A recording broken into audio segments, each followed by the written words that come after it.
because they're going to demand a whole bunch of moisture that the root system is not there, can't satisfy.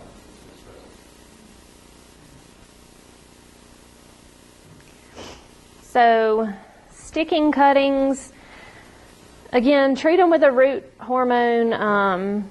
That it's easy to find. Like I said, I found that one at Lowe's yesterday. You can get some probably better quality at a specialty type store. Even the hardware stores seem to have a little bit better quality stuff. But it really doesn't matter too much. So preparing the rooting medium, vermiculite, I know Jim's kind of talked about different things to root in, so we won't get into that too much. Like I said before, avoid soil that has some kind of moisture control or fertilizer in it. You don't want that. Something vermiculite, some vermicompost mixed it in, something like that. Get that all ready, and you want to make sure it's moist before you stick your cuttings, just to make sure that it's not drying out at all. So have a spray bottle handy, spray it down real good. That's the easiest, especially with that fine vermiculite. Kind of makes a mess and goes everywhere. Insert the cuttings. Make sure that you place a little hole in there with like a pencil or some kind of stick, so that when you stick that cutting down in the soil, you're not washing off all the rooting medium or rooting hormone. And then once you've stuck it, you want to keep it moist again. I think a spray bottle works the best for that. So if you're doing root cuttings, you want to make sure the plant is good and established. Usually we say plants are good and established after 2 to 3 years or 2 full growing seasons. Of course, if we plant a new plant in the landscape, we're kind of babying it, we're watering it on a rigorous schedule for about 2 years. That's how long it usually takes to get a good system developed. And take, again, about a 2 to 6 inch section of the root, store it, and we store it because we kind of want to let it dry out a little bit. Roots hold a ton of moisture, so we kind of want to let the root dry out a little bit, because if you stick that in the soil, it might have too much moisture, and again, you get rotting issues. The distal end pointed down, just as if it was growing in the ground. Keep in mind the orientation is important. And then cover with a plastic bag until the shoot appears. This is going to hold in some of that moisture, so spray it down real good. Once you get it in your media, sphagnum moss wrapped around it even can work, and that plastic bag is going to keep the moisture in until you start seeing new growth come out. When you're storing it, is that in a refrigerator, or is that, how do you store it? It can be, or just a cool, dry area. So if you have like a root cellar or just somewhere dark and kind of dry. Do you put it in anything? I usually put it in a paper bag. Like I said, you want it to kind of dry out a little bit because it has so much moisture in it already. Unlike if you take something from the top of a plant, it's not going to be holding as much moisture. So I usually put it in a paper bag and just kind of roll the paper bag up, make sure it's, kind of got air in it a little bit, and then put it somewhere dry and cool. And your refrigerator that you keep your food in might be a little on the cool side for it. A lot of real big plant geeks have a separate cooler for seeds and stuff. I do. So I keep that one on a little bit of a higher temperature than like my refrigerator in my kitchen. But like I said, a root cellar or somewhere that it just doesn't get too much extra moisture, so you don't get like fuzzy growth on it. But yes. It's like taking a stem or something very close to the... No, actually a piece of the root. So for a root cutting example, and we kind of get into that in division a little bit too, but some plants with root cuttings. I'm going. Those are different. This is. Yeah. So something that sends up, and we kind of get into those. Those are kind of into the layering section a little bit. But just like with plant division, you can take little bulblets out of the ground. That's part of its root system. So even things like daylilies, there's several different ways to divide them, but you can also take a cutting of the root and it's going to sprout up. I can't think, I just went completely blank on something that you could root.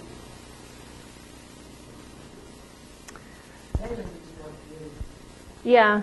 I mean, I'm trying to think, just think along those same lines, things that, like I said, like a tuber or something, some underground system of growth like that. Liripe, yes, you can take a little piece of that. You don't even have to have any leaves on it. If you're digging it up and throw it out in a compost pile, you might get some new growth on there too.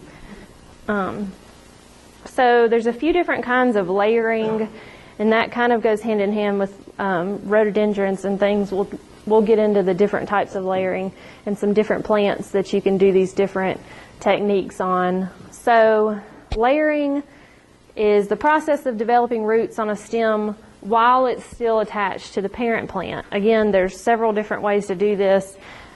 A lot of plants you can do this way.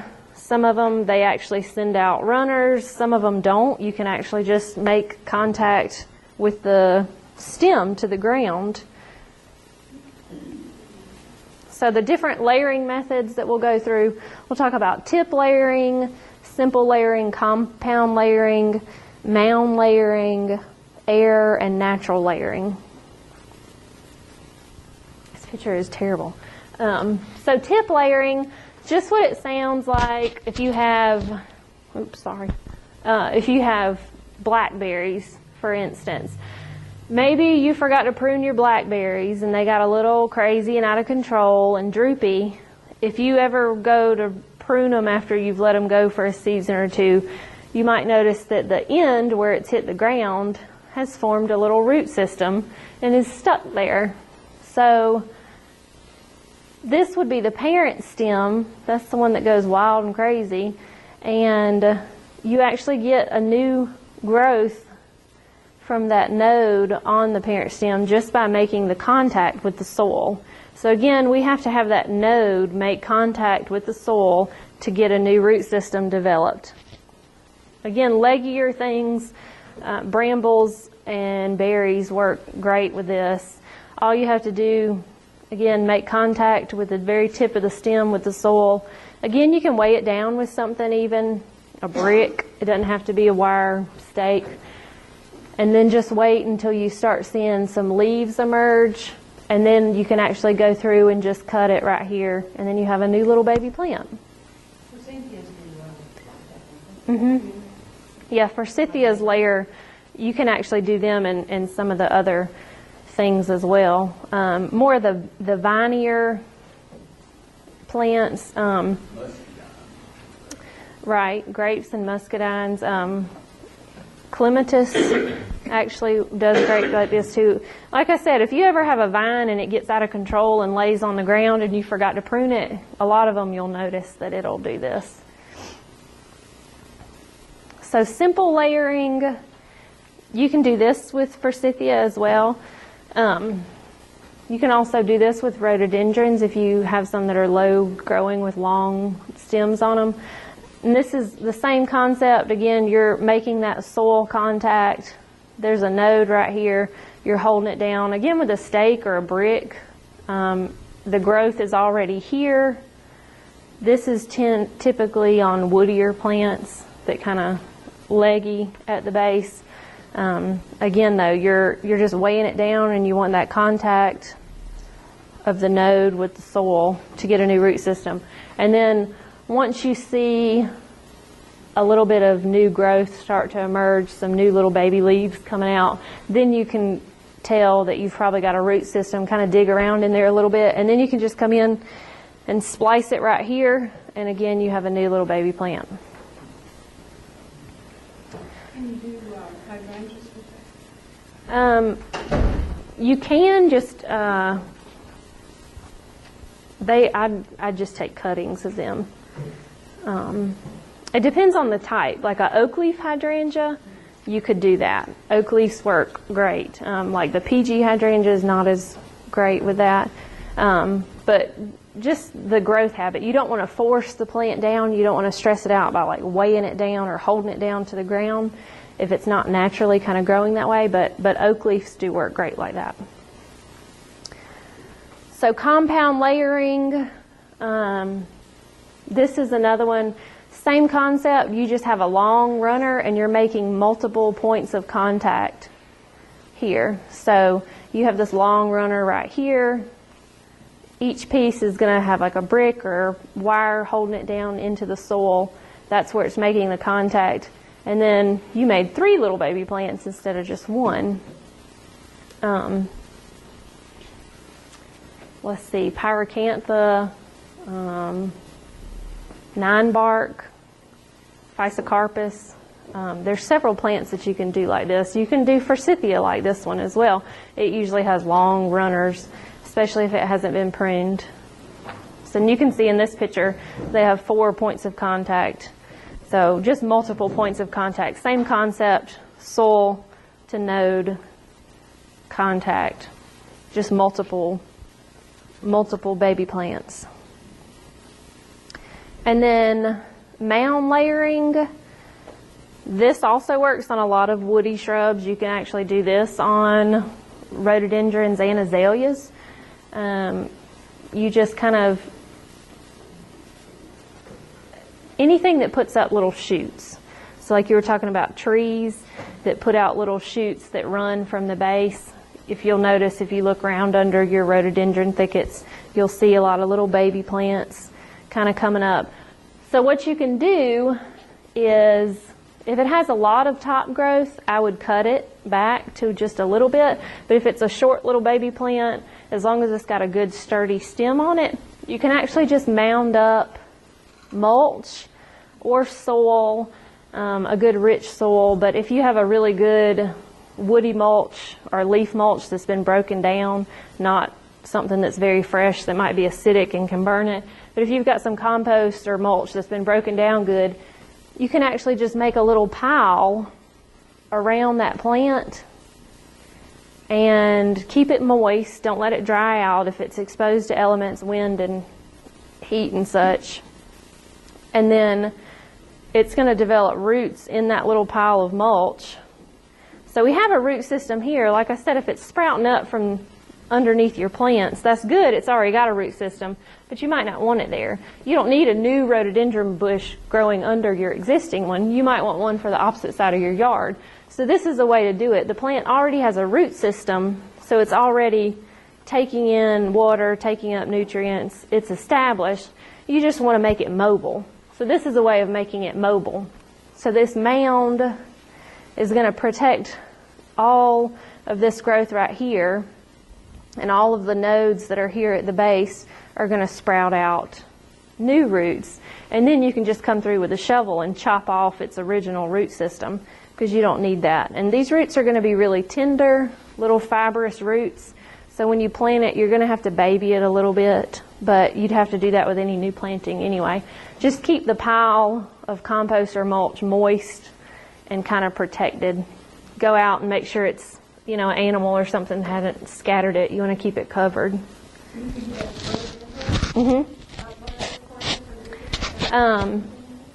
Anything that puts up little shoots around the base. So I know that yeah, you can. It's a little bit, it doesn't stress it out as much as just going in with a shovel and digging it up. Because it, like I said, it makes that root system above the ground, which makes it easier to move it. So you can do it with trees as well. Will the original root continue to grow? Maybe, depends on the plant. Usually not, like with a rhododendron or something, usually not. It just depends on, like if you had something like a burning bush, which is an invasive. It's on the list. It's on the list. People sell it, but it's on the list. Yeah, and I won't plant either one of those, but something that's more aggressive. But, I mean, you think about it, you have a lot of, probably most of you have rhododendrons or something in your yard that you could do this with. It's a way of making it mobile. Just think of it like that. Air layering, This can be a little more complicated or maybe not. I don't know. It just depends on your level of expertise. Okay, I don't have one. So on one of those leaflets like I was telling you about to print, hopefully Bill's got them printed. I'll have to give you copies next week. It shows a good diagram of how to do this if you wanted to. You basically go in and you're going to take off. So there was a leaf here, probably on both sides, and you're just going to expose that node. And this is a picture of the roots, but right here we have some moistened sphagnum moss or something that you want to wrap around that wound that you made by plucking off the stem or leaf here, and probably a side stem. Did you cut around the whole stem? You cut that? No, you just cut off the side shoot. Oh, Is that an apple cookie? No.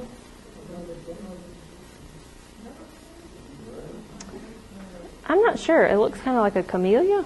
I don't know what that red. Yeah, or Photinia. Yeah, Photinia, because it talked about that in the leaflet. Anyway, so again, woody shrubs you can do this on. I don't know why you'd go. What's something that can only be air layered? What's an easy plant to be air layered? Well, you can use air layering on plants that are easy to root, like say figs can be air layered. But then there are plants that are very, very difficult to root, like witch hazel is difficult to root. So you might be able to put something like this together and let it sort of root itself over like an 8 or 9 month period. Flame of day, that's also a good one. Sort of let it do it on its own over time. Yeah, this is not a quick process. So if you take a cutting off of one of your plants, you might notice roots growing in even a few days. This is going to be 3 to 4 months, possibly even longer. This is going to be kind of set it and forget it. So like Anthony said, some harder to root plants. But this is going to be something you can leave alone. You're not going to have to necessarily baby this because you're moistening that sphagnum and wrapping it around, and you want to secure it with some kind of a piece of plastic wrap or a plastic bag or something and tighten it on both ends just to kind of hold in that moisture. But again, that's just going to be something, it's going to take patience. It should stay pretty moist. If you had like a crazy dry spell, then yeah, you can open up one of the ends and spray down in it, or if you have it going upright, even pour some water in there. You do want it to stay moist. In all situations where you're propagating something, you don't want it to dry out. If it dries out, then you're probably not going to get, yeah. And then this is kind of like the mound layering, again, natural layering. When you have sprouts coming up in the woods underneath your little rhododendron babies. So then separation and division. Again, we talked about things like daylilies and all that. We probably have all separated daylilies, but things with bulbs and corms, when you basically split them up and move them somewhere else is separation. So most spring and summer bulbs, this is how you're going to propagate them. Division, when you actually dig up the plant and you pull it apart, keeping root system on each part that you separate. Usually plants that have rhizomes and tubers, and usually you want to do this in cooler weather so the plant can get established and not be so stressed out by heat. And then real quick, budding and grafting. Again, on that handout, it has a really good illustration of the different pieces. Just to kind of, I mean, this has the words, but that has a good illustration on it. So budding and grafting, that's the joining parts of 2 or more different plants so that they make a new plant. Of course, we know there's a lot of grafting that goes on with fruit trees, apple trees, and such. So you have the scion, which is going to be the top portion of your plant, where you actually get your fruit or your growth, and then the root stock, that's going to be what provides new plant roots. So once new shoots form, the top of the stock plant is going to be removed. So here's a little, this is some different types of budding and grafting. So why would we want to graft a plant? What would be a reason, why would we want to graft an apple tree? What would be? Well, you go out and stronger root system on the head food. Right. Over time, we've kind of figured out what varieties form a good, healthy root system that's able to sustain a larger tree, or what varieties tend to be maybe dwarf if we want, we want a smaller yard tree instead of an orchard tree, or this produces great fruit, but it's got a real weak root system. So we've kind of been able to figure out that stuff over time.